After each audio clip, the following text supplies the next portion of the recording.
Hello, fellow game collectors. Got a few pickups to show you today. I got in touch with a person on a Facebook yard sale group, and they had these 15 Xbox 360 games for $20. Amazing deal. Didn't have to talk them down at all. No haggling. Just saw it and went straight for it.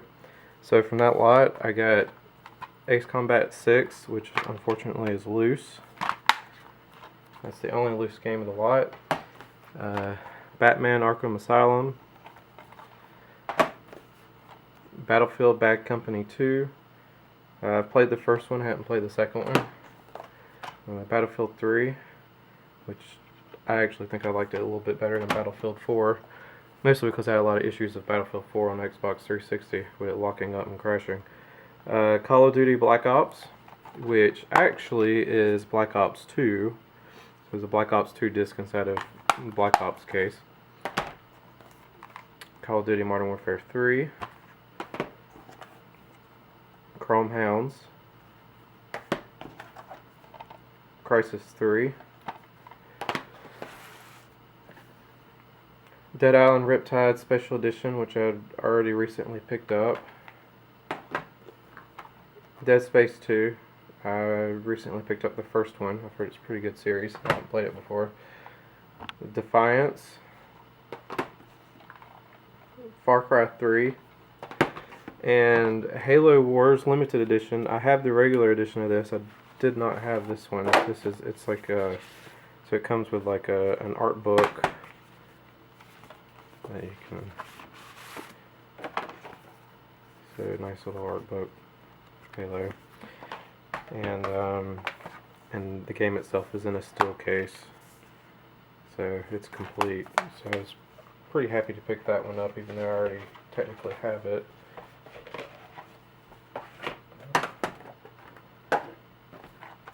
Il-2 Sturmovik, which is a like a World War airplane firefighting game, which I haven't played, but I've heard it's pretty good.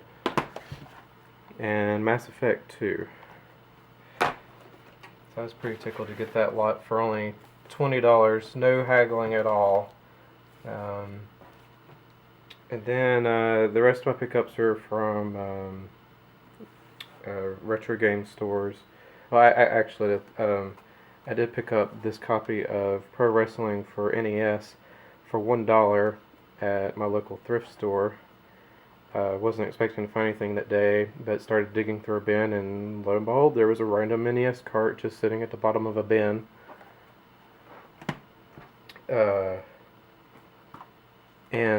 picked up this Shinobi at Goodwill for $5. It is sealed, so I'm looking forward to trying it out. I've heard it's a pretty decent game, a little challenging, but I was expecting it to be about $10 because it was inside of a glass case and I could see the title but I couldn't see the price, and when they pulled it out and it said $5, I said yes, I'm taking it. So anyways, so the rest of these are from a retro game store. Edward McKay. For any of you there in North Carolina, there are a few locations of Edward McKay. It's a used bookstore, but they also have video games. Fair market value, but still pretty good. So they had like a bargain bin. So these were pretty cheap. $3 for Pokemon Puzzle Challenge for Game Boy. And I've actually been looking for this one for a while. Sonic Spinball. I used to own it. I don't know what happened to my copy because I still have the manual. So they had, it was just the box and the game. And I've already put my manual in here. But for $3, I couldn't pass it up. I remember playing this a lot as a kid. It's a fun game. It's pretty challenging, but I liked it. So it's just a Sonic pinball game. And then picked up this copy of Pac-Man Versus and Pac-Man World 2. My girlfriend's a big fan of Pac-Man, so we grabbed this. I actually realized that Pac-Man Versus, it requires you to use a Game Boy Advance to play as Pac-Man, so I didn't have the cable to connect my Game Boy Advance to my GameCube, but I recently bought that, so I haven't tried that out yet since I bought it, but uh, you do have to have that cable. And I also had picked up a copy of Paper Mario for GameCube, but I had disc read issues, so I had to return it. So that is a perk of buying from one of these local retro game stores, is they usually have a return policy if the game doesn't work. So yeah, you're paying fair market value, but at least you can return it if you have problems. So that's all I got today. Sorry if I'm not sounding too great. I've been a little bit under the weather recently. So I will see you guys next time. Be sure to like, comment, or subscribe.